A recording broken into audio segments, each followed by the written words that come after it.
Olá, hoje é terça-feira, dia 8 de agosto, está começando mais uma mesa de debates aqui pela TV Juiz de Fora. Para a gente é uma honra estar com você aí na sua casa. Eu te convido a ficar com a gente até o final do nosso programa de hoje. Nós vamos falar sobre um problema que afeta quase 19 milhões de brasileiros com mais de 18 anos, o colesterol alto. E também sobre uma homenagem mais que merecida que vai comemorar os 75 anos que a cantora Clara Nunes faria, nesse final de semana. Você de casa pode participar com a gente de um jeito muito simples. É só mandar uma mensagem para o nosso WhatsApp. O número é o 98892-4905. Eu apresento agora os debatedores do nosso programa de hoje. Bom dia, Neuza, tudo bem? Bom dia, querido. Bom dia a todos os nossos convidados. Bom dia, Alice. Bom dia, meu amigo querido. Hoje nós somos lado a lado, hein? Olha só, coisa boa. Essa a gente soma forças, não é mesmo? E a você de casa, meu bom dia também. Toda segunda-feira estou aqui, mas eu estou acabando comprando essa cadeira. Terça também, já estou ficando aqui. Que é isso? Olha, se você olhar, já tem seu nome escrito aí atrás. Eu acho que tem. Eu acho que tem. Obrigado, mas quanto mais eu vier, que o prazer é maior, com certeza. Obrigado por você ter aceitado o convite de vir de novo conversar com a gente. O prazer é meu. Nosso outro debatedor do programa de hoje, como já foi apresentado, muito bem apresentado pela Neuza, Zé Lúcio. Bom dia. Bom dia, Caio. Tudo bem? É claro que a Neuza é uma companheira, né? E colega de bancada, é uma satisfação muito grande, né? E hoje eu acho que eu estou bem aqui na mesa, do lado da doutora Alice, do lado da Neuza, muito bom, e as nossas cantoras aí também, né? Vem falar sobre a Clara Nunes, então eu acho que é um programa muito importante, né? Falar sobre alimentação e sobre música, então eu acho que hoje você fez uma boa montagem aqui na mesa de debate, né? E quero desejar aos nossos caríssimos telespectadores um belíssimo dia. Agora eu apresento as nossas convidadas. Nosso programa de hoje, você viu aqui, falta só uma cadeirinha que daqui a pouco vai ser completa, né? Eu apresento agora os convidados do programa de hoje, a nutróloga doutora Alice Amaral, bom dia. Bom dia, é um prazer muito grande estar sempre aqui conversando com vocês e, na medida do possível, tentar passar um pouquinho, né, das informações que a gente aprende no dia a dia para os nossos pacientes, os nossos ouvintes, tentando, de alguma maneira, melhorar a qualidade de vida das pessoas. Bom, é um prazer nosso, eu adoro te receber aqui no nosso programa. Obrigada, é recíproco. Obrigado. E também a cantora Sil Andrade. Bom dia, tudo bem? Bom dia, é um prazer enorme estar na TV mais uma vez, ainda mais falando de arte, trazendo música, do lado de pessoas que gostam de Clara Nunes, poder oferecer isso para a nossa comunidade. Muito obrigado. Eu sou suspeito para falar porque eu sou um grande fã. Muito obrigada. E eu fiquei muito feliz de saber que vai ter esse evento esse final de semana e mais feliz ainda de saber que vocês estão aqui para falar sobre esse grande ícone. Um pouquinho da Clara Nunes, um pouquinho do projeto, comigo Flávia Lima, não é? Que faz a percussão, e o Cacáudio que está chegando. Nós três vamos cantar no dia 12 de agosto. Feliz aniversário para Clara Nunes, 75 anos. Eu também, que eu estarei lá. E hoje também no nosso programa, né, vai ter muita música. Você aí de casa vai acompanhar até o final do nosso programa. Você vai poder presenciar um pouco desse momento aqui especial. Eu apresento também a música Flávia Lima. Só uma curiosidade antes que eu descobri hoje, você de casa também, é que o feminino de músico é música. Curioso, né? Então, aqui, Flávia Lima, bom dia. Oi, bom dia a todos, bom dia à mesa. Queria agradecer aí o convite, né, de poder estar aqui, claro, o convite da Sil de poder estar participando desse projeto maravilhoso, porque é fantástico cantar, né, estar participando de um projeto em que ela canta Clara Nunes e eu poder tocar, participar disso, um repertório maravilhoso, músicas assim encantadoras. Perfeito, obrigado. Bom, hoje é comemorado o Dia Nacional do Combate ao Colesterol, um problema que afeta 18 milhões e meio de brasileiros, segundo o IBGE. O número que preocupa ainda mais é que, de acordo com a Sociedade Brasileira de Cardiologia, 67% da população brasileira nem sabe a sua taxa atual de colesterol. Isso é um risco, né? Eu queria que você, primeiramente, explicasse qual que é a função do colesterol no organismo. O colesterol é uma substância fundamental para o bom funcionamento do nosso organismo. Ele está presente na membrana de todas as células do nosso corpo.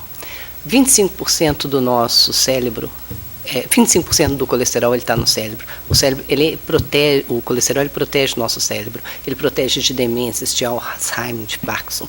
O leite materno é muito rico em colesterol.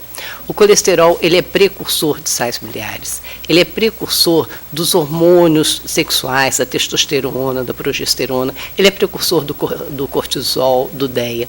O colesterol, na verdade, ele não é esse grande vilão que eles tentam mostrar para a gente. É aquela história que papagaio come milho e periquito leva fama. Então, hoje eu estou aqui naquela função, sabe, você assistiu aquele filme Malévola? Uhum. Então, hoje eu estou me sentindo a própria Angelina Jolie, sabe, que eu vou mostrar a outra versão da Malévola, porque a gente sempre ouve falar do colesterol como sendo um grande vilão, que vai trazer uma série de malefícios para o nosso organismo, quando, na verdade, o colesterol, ele é um bom mocinho. Quando tem algum problema, ele aparece em cena, não como causador do problema, mas para tentar minimizar o problema, né? E a gente acaba tendo uma preocupação muito grande com essa história de colesterol e que não pode comer gordura e que a gordura saturada é o grande vilão, né, da nossa dieta. Para vocês terem ideia, em 1915 foi diagnosticado o primeiro caso de infarto agudo do miocárdio nos Estados Unidos, 1915. Em 1930, 3.000 pessoas morreram de problema coronariano, em 1930. Em 1960, 300.000 pessoas. Em 1970, 40% das mortes nos Estados Unidos eram por problemas coronarianos. O que mudou nesse período? A alimentação. Falaram que a gente não podia comer gordura, que a gente não podia comer gordura saturada, que a gente tinha que comer carboidrato. A gente tem que lembrar que o colesterol, ele não é gordura. O colesterol, ele é um lípide. E nem todo lípide é feito de gordura. Ele é formado principalmente de carboidrato. Então, o grande vilão da nossa alimentação é esse carboidrato. A gente começou a ter medo de comer gordura, a gente abandonou lá a leitoa pururuca, a banha de porco, né? Começou a usar esses óleos industrializados e começou a comer muito carboidrato. E o que a gente se depara com isso? É uma população cada vez mais obesa e mais doente. Alice, por que tem um colesterol bom e o mau? Na verdade, assim, o bom nem é totalmente bom e nem o mau é totalmente mau. A gente tem o chamado colesterol bom, que é o HDL. O HDL ele pega o colesterol do fígado, digamos assim, e leva para as células, leva para a periferia.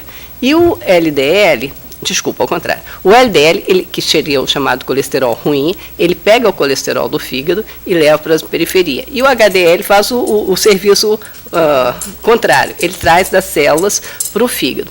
Na verdade, o LDL, hoje a gente já sabe que ele tem várias frações. Então, na verdade, são 11 frações. O grande problema é o LDL oxidado. Só 2 frações do LDL é que é oxidado e que realmente causaria problemas para a nossa saúde.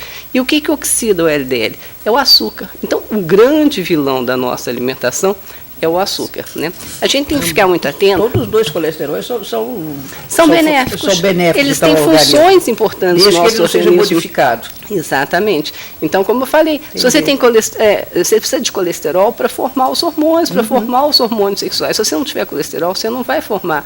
O colesterol, ele aumenta a nossa imunidade, ele nos protege de câncer, né? Ele é tão importante que grande parte do leite materno tem colesterol. Se o leite materno, que é o alimento mais importante, mais rico que existe, tem colesterol, será que ele realmente é um grande vilão? Então, o açúcar associado ao colesterol é que transforma ele em alguma coisa prejudicial. Exatamente. O açúcar, ele vai oxidar esse LDL, que seria o chamado colesterol ruim, e que aí vai ter algum problema. Sem falar também que 70% do colesterol do nosso organismo é produzido pelo próprio organismo. Exatamente. Então, tem funções boas, né? Eu acho que a questão realmente é muito difícil você ter uma dieta balanceada. Eu costumo falar para os meus filhos, meus amigos e parentes, eu falo, ó, tudo que você gosta, você deve evitar comer. Essa questão do açúcar, né? Sorvete, né? Doce de modo geral, tortas, e que formiga gosta, você não deve comer. Onde tem formiga, você pode saber, não come não, porque vai te fazer mal. Então, o problema do açúcar, né, e é incontrolável, né, doutor? Mas eu queria saber se tem essa questão do colesterol equilibrado, o HDL e o LDL, se há fatores genéticos também que pode implicar aí no balanceamento do colesterol. A gente tem uma hipercolesterolemia familiar, que aí fatores genéticos eles influenciam. É uma parcela muito pequena, e são aqueles casos que o colesterol chega a 800, a 1000. Aí é um caso à parte, tá? Está muito ligado ao genético. Desde 2003, depois do projeto Genoma, a gente já sabe que a genética ela é importante, mas ela não é a coisa mais importante na nossa vida, porque a gente tem a epigenética. Então, o que é a epigenética? É a maneira como eu vou lidar com o meu corpo, é a maneira como eu vou me cuidar. Então, eu tenho uma família que tem problemas, né, de colesterol alto, mas se eu tiver uma alimentação bacana, se eu fizer uma atividade física regular, se eu me cuidar, eu não vou ter esse problema. É a mesma coisa, se o seu pai é diabético, sua mãe é diabética, você é um forte candidato a ser diabético, mas se você tem um peso bacaninha, você cuida da sua alimentação, você com certeza não vai apresentar diabetes. Então, a gente sabe o que vai determinar a maneira como eu sou, a maneira como eu vou ser, é a epigenética, ou seja, a maneira como eu cuido do nosso corpo. Alice, quem é que determina exatamente na nossa alimentação o grande perigo? Porque sempre fala o ovo. Outros falam que é gordura saturada. O que é que não convém usar em hipótese nenhuma, além do açúcar? Tá, nós tivemos um estudo, Framing, que eles acompanharam mais de 5.000 pessoas por mais de 30 anos, e no final desses 30 anos, o diretor desse estudo, ele fala que a gordura saturada, ela ajuda a aumentar o HDL, que é o colesterol bom, e a baixar a obesidade. Tá? Então, o ovo a gente já sabe que ele é bacana, né? O grande vilão da nossa alimentação, com certeza, é o açúcar. O açúcar é que vai lesar o endotélio, que vai lesar a parede dos nossos vasos. E aí o que acontece? O colesterol vai lá para tentar recuperar, para minimizar a situação. Então, o açúcar é o grande vilão da nossa alimentação. Mas quando você fala em açúcar, são vários, frutose, enfim, a gente tem uma série de alimentos que nos fornecem esse açúcar.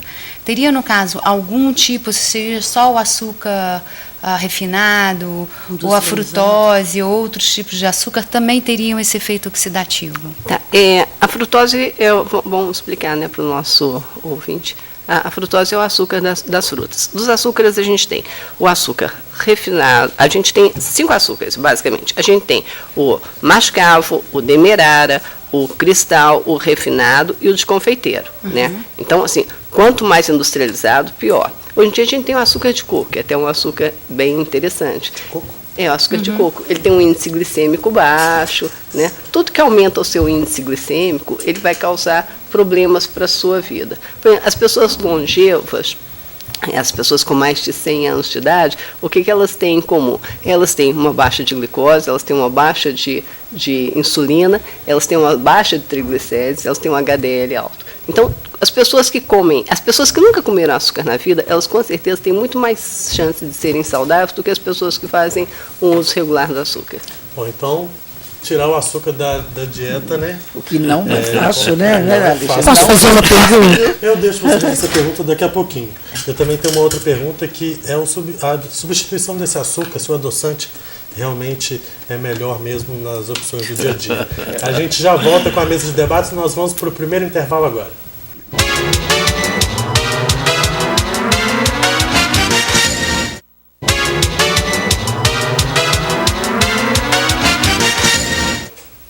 Estamos de volta com a mesa de debates aqui pela TV Juiz de Fora. Doutora, sempre que a gente vem falar sobre alimentação, é um assunto que desperta muitas dúvidas, porque a gente descobre que está fazendo tudo errado. Né? Que tudo que a gente achava, aí vem uma pesquisa e fala que não está certo. Eu queria saber, a gente tocou na questão do açúcar como principal vilão. E existem algumas alternativas ao açúcar e uma delas é o adoçante. Ele realmente é melhor? Não. Ele é pior, cada vez mais a gente vê estudos mostrando. Tem jeito não. Quando ela começa a falar, eu já até arrepio. Do açúcar, adoçante. Vem, ela vai cortar uma coisa que a gente O açúcar, ele é muito ruim, Mas se você não tiver opção entre açúcar e adoçante, é melhor o açúcar. Porque o adoçante, cada vez mais a gente vê trabalhos mostrando que o adoçante, ele ajuda a desenvolver diabetes, problemas neurológicos, obesidade, Mesmo enfim. a estévia? Mesmo a estévia, que é bem bacana e até bem pouco tempo atrás eu prescrevia ela, ela pode dar mutações, né, no DNA e aumenta o risco de aborto em grávidas. Então, nem a estévia eu não tenho prescrito ultimamente.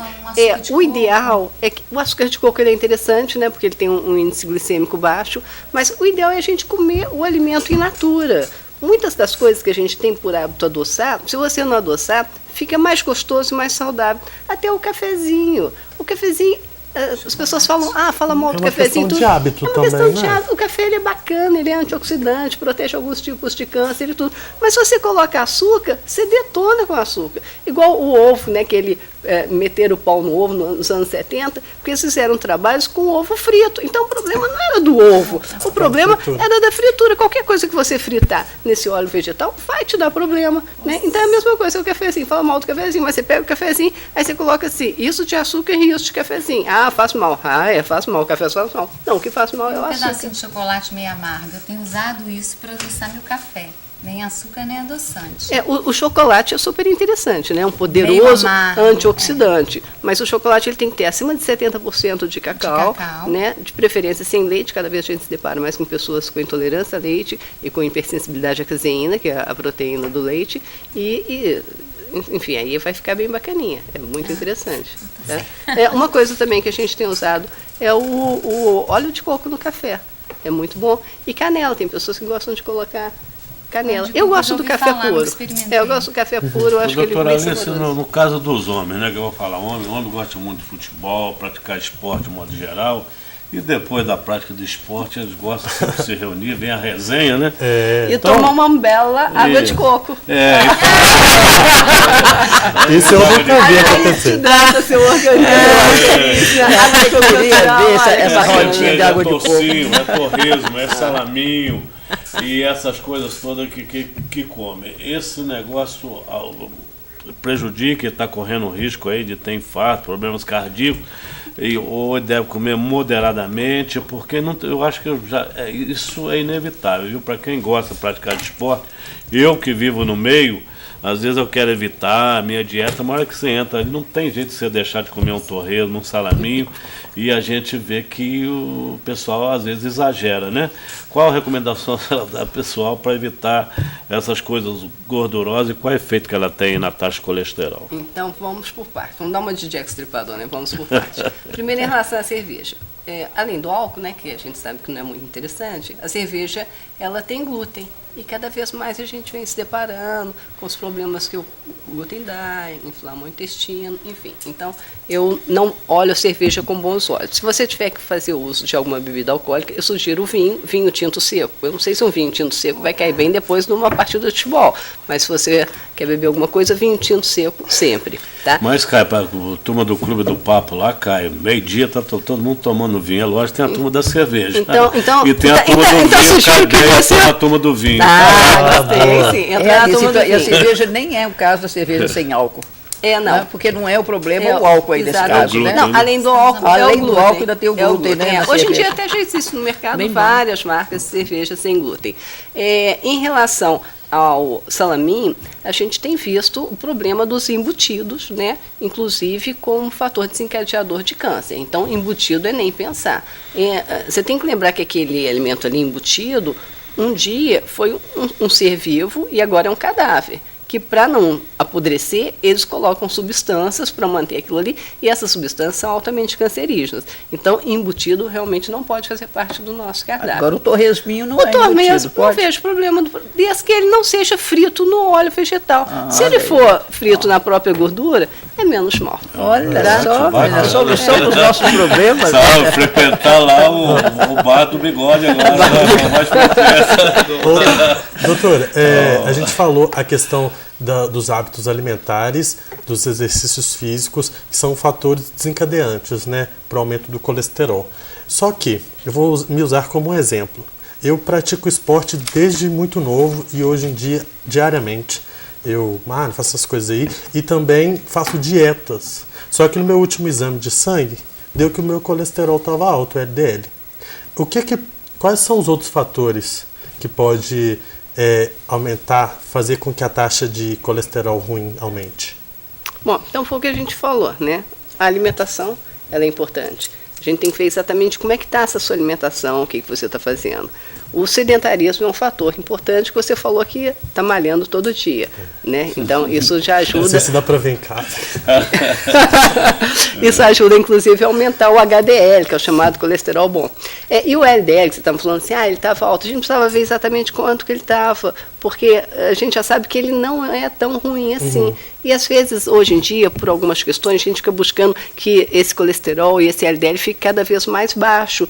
E eu me questiono se ele tem que ficar tão baixo, visto que ele é uma substância importante para o nosso organismo, né? Então, será que o seu LDL estava tão alto? Ou será que o que ele estava era bacana para você estar saudável? Mas é esse colesterol que vai causar o entupimento das artérias? Olha só, na verdade o que acontece é o seguinte, o açúcar vem e inflama, tá? O colesterol vai lá para tentar melhorar a situação. E aí acaba vindo outras substâncias que vão formar essa placa que vai entupir. Mas lembrando sempre que esse DL tem 11 frações, 9 são bacaninhas, só 2 que são o LDL oxidado que a gente teria que se preocupar, né? Então a gente precisa ver o todo, não adianta a gente ver um aspecto, não adianta eu analisar o seu LDL, eu tenho que ver como é que está seu colesterol total, como é que está seus triglicéridos, como é que está seu HDL, e aí de acordo com isso a gente tem um panorama da situação. A senhora falou sobre o problema do coco, açúcar até do coco, né? E a gente vê que os problemas aí de coração, infarto, deu depois de uma certa época largaram a gordura, né, de Exatamente. coco e começaram os óleos aí para fritura. E pior ainda, acho que é mais grave, né? Que até eu acho que é meio criminoso, que as pessoas não descartam o óleo e deixam aí, às vezes, um mês aí fazendo fritura. Eu acho que vai agravando cada vez mais, tem muitos elementos até cancerígenos, né? Verdade. E eu vi que ultimamente o coco entrou agora recentemente, o óleo de coco, no meu entender. E houve aqui uma certa ataque no óleo de coco, dizendo que o óleo de coco não é tão bom assim. Realmente mito ou verdade? O óleo de coco é melhor do que os outros ou deve-se evitar também o óleo de coco? Não. No meu entender, o óleo de coco é o melhor que a gente tem para cozinhar. Tá? Então o coco está com tudo. O coco água de coco, óleo de coco, açúcar de coco. O coco está com tudo. Agora tem uma coisa que é uma dúvida. De algumas pesquisas, tentando provar que, para mim, isso é, enfim, eu concordo que é melhor o de coco. Mas por que algum lado da mídia está aí dizendo que o óleo de coco é tão prejudicial quanto os outros óleos? A gente tem sempre que avaliar, né, com um olhar mais crítico e ver o que leva determinadas pesquisas a se posicionarem, né, daquela forma, se teria algum interesse por trás disso, enfim. Eu não entendo, mas para mim é coisa de mercado. Viu? A gente tem, assim, eu tenho a impressão que o mundo cozinhava com banha, essas coisas, e as pessoas não tinham problema de coração. Aí, em 1911, eles começaram a comercializar o Crisco Oil, que é um óleo de algodão. E a partir daí as pessoas começam a ter problema coronariano, entendeu? É muito, assim, quem cozinha com... O pessoal da roça, né, que cozinha com banha de porco, eles falam que a hora que elas acabam de cozinhar, a panela está lisinha. E se você usa esses óleos vegetais, você acaba de cozinhar, fica um resíduo na panela, né? Eles falam assim, não gosto de cozinhar com esses óleos, não, que entope pia. Entope pia. Se entope pia, imagina o que faz com entope os nossos vasos. Isso. Quer dizer, a gente não tem como... É só você ver o que aconteceu com a população nos últimos anos. As pessoas engordaram, as pessoas ficaram doentes. Hoje eu me deparo, infelizmente, com crianças, com pessoas jovens, com doenças graves, com doenças que eu só diagnosticava depois dos 40 anos de idade. O que mudou tanto nos últimos anos, gente? Mudou a alimentação. A gente não investe tempo numa alimentação bacana, a gente quer tudo industrializado, preparado, congelado, micro-ondas, e estamos pagando um alto custo por isso. Será que vale a pena? Então, acho que a gente tem que ter um olhar crítico. Eu sempre falo para o meu paciente, olha, não acredita no que eu estou te falando. Hoje em dia, o conhecimento... É verdade, o conhecimento está democratizado. Eu te falo uma coisa, você chega e vai lá na internet e confirma e forma a sua opinião, né? E aí você vê o que é melhor para você. E mais do que isso, experimenta, fica um mês fazendo uma alimentação bacana e vê como é que você vai se sentir. Tem só uma dúvida rápida que eu queria que você esclarecesse. Eu ouvi falar, agora muita gente falando isso, que a fruta não se deve comer depois de alguma refeição, como a gente costuma fazer. A fruta tem que ser comida em separado. que ela perde muito dos seus nutrientes se ela vem acompanhada de outro alimento. É verdade isso? Tudo tem a ver. Tem algumas frutas que a gente até recomenda depois de uma alimentação, porque elas teriam enzimas digestivas que poderiam ajudar na digestão desses alimentos, tipo o abacaxi, que tem bromelina, o mamão, tem papaína, que ajuda até. Mas tem outras frutas que já não combinam muito bem, né, após a refeição. Enfim, como sobremesa. E quais são as taxas de colesterol ideal, doutora? O LDL e o HDL?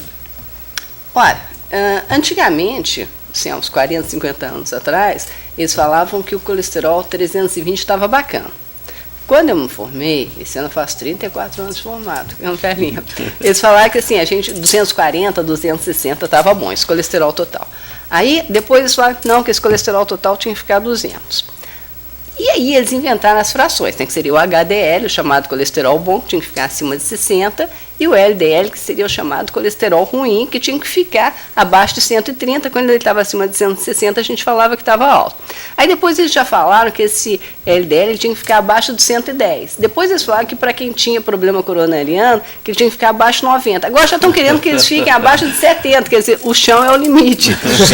E aí a gente se questiona, nossa, como é que os meus avós viviam com colesterol tão alto? Verdade. Então a gente tem que ver o porquê de querer um colesterol fique tão baixo. Certo. Doutora, eu canto, gosto de cantar, não gosto de cerveja gelada, não gosto de Coca-Cola, mas adoro suco de laranja com muito açúcar, sem gelo.